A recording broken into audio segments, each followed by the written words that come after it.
And what have you done in Aruba at Webb?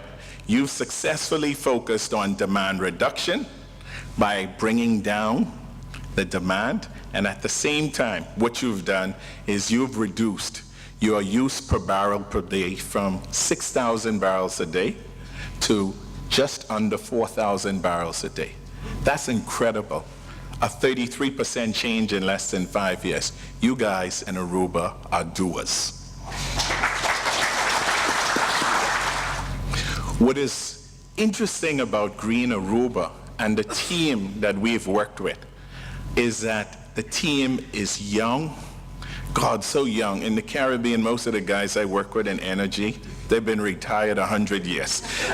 In Aruba, everyone is young, energetic, vibrant. My God, this is a country of some beautiful people.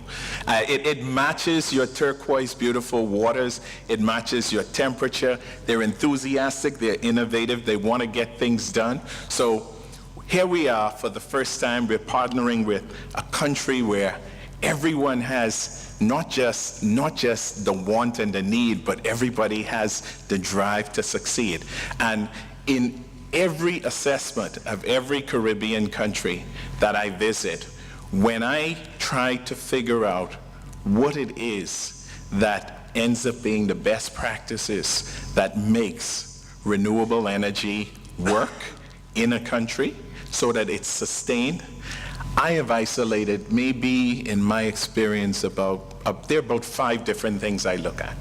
The country of Aruba cannot meet its 2020 visions unless each and every Aruban makes a dedicated effort to do something himself in his own home with his own family to also help achieve that 2020 vision.